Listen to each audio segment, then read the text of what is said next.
Welcome to this podcast on patient involvement in designing real-world data studies. Today we'll be focusing our conversation on the importance of partnering with patients to design and deliver real-world data studies, using a social media listening case study to illustrate this. I'm Dr. Ellie Cannon, and I'm joined by Orlando Agrippa, patient advocate for sickle cell disease, and Ollie Shastri, specialty care medical team lead at Pfizer UK.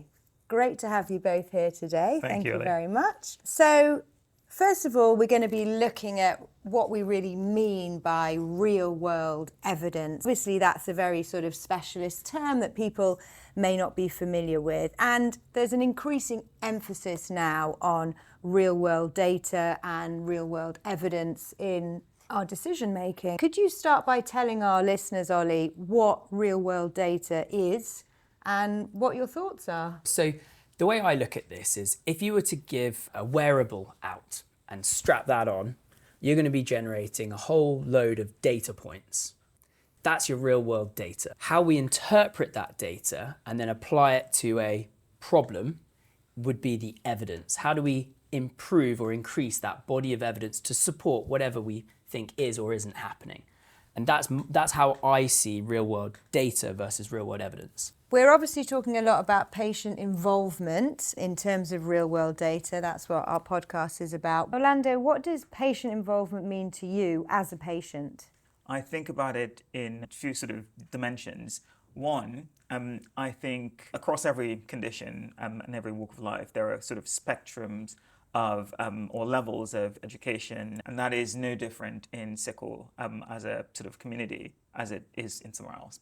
So for me, there's something about how does one get a good representation of the variation in patient knowledge base or whatever involved in research, and that's one category.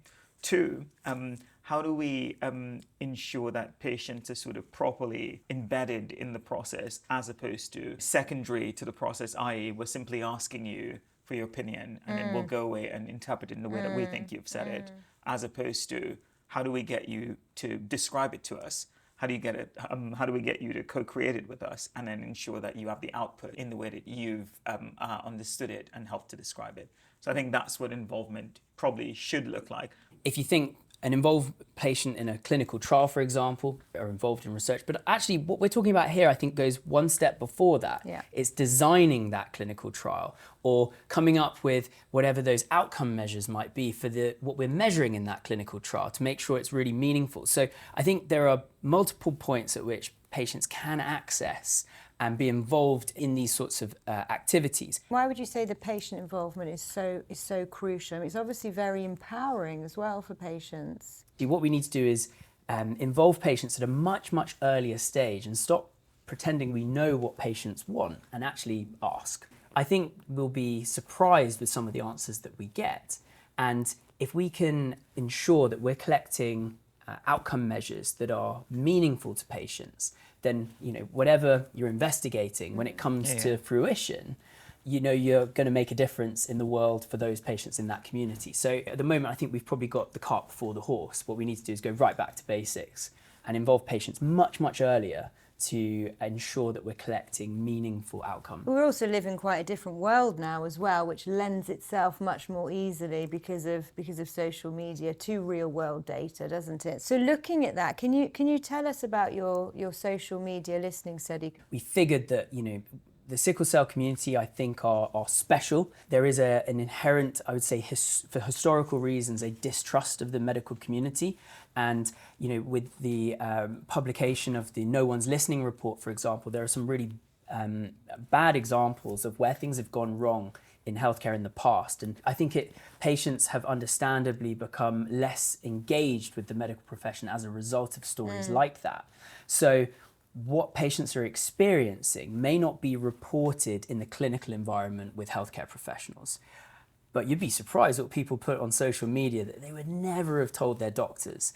And so we had an idea that it might be an interesting source to investigate and see what the real lived experience is, a candid view, a real sort of accurate day in the life of somebody with sickle cell using their self-report from social media. Now, social media is vast. There are millions of posts and we have to comb through those. So using the AI algorithm, it made that process a lot more efficient. It was great having Orlando on board because what we could do is, I thought, hashtag SCD would be our search term. Actually, that's not what the community use. I would never have known unless we brought Orlando into it. I think a lot of patients who live with this condition, one, they don't refer to themselves as patients. So that's a whole thing that we had to, cluster up. I think most people try to refer to themselves as warriors. And then you had different sort of subgroups of patients who were kind of clustered in different things. We did see some stuff on SCD, but we saw a lot of sickle cell warriors or warriors, etc.